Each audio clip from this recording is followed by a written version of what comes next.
Mariam Chabi Talata, vice-présidente du Bénin, a reçu en audience, mardi 13 juillet dernier à son cabinet, Oulimata Sarr, directrice régionale de l'Agence des Nations Unies pour l'égalité genre et l'autonomisation de la femme pour l'Afrique de l'Ouest. Les discussions entre les deux personnalités ont porté sur la promotion des droits de la femme, l'autonomisation et l'égalité des sexes. Ça a été un grand plaisir pour moi de venir échanger avec la vice-présidente du Bénin. Nous avons parlé des droits de la femme, de la représentativité et du leadership féminin, du rôle des parlementaires et de son bureau dans tout ce que l'ONU Femmes essaie de faire au niveau du Bénin, a fait savoir Oulimata Sarr, directrice régionale de l'Agence des Nations Unies pour l'égalité genre et l'autonomisation de la femme pour l'Afrique de l'Ouest à sa sortie d'audience. Elle explique que l'ONU Femmes est l'Agence des Nations Unies qui a pour mandat de lutter pour l'autonomisation des femmes et l'égalité des sexes. Elle indique qu'au cours des échanges, la vice-présidente lui a fait un très bel exposé sur l'histoire des Amazones du Bénin.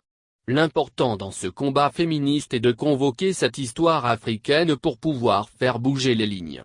J'étais ravi d'en voir nos sœurs parlementaires qui ne sont pas très nombreuses et cela fait partie de nos plaidoyers.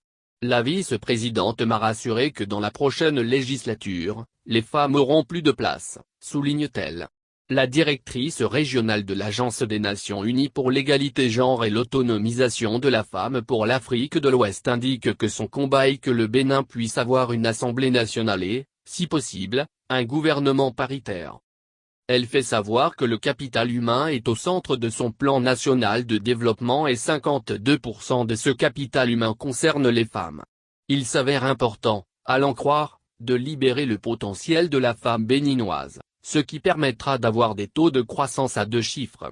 Oulimata Sarr rappelle qu'il y a de cela 25 ans, 45 000 femmes sont allées à Beijing en Chine et parmi la délégation, il y avait presque 20 femmes béninoises. 25 ans plus tard, ajoute-t-elle, le monde entier particulièrement le Bénin a fait des avancées sur l'accès aux services sociaux de base tels que la santé, l'éducation et autres.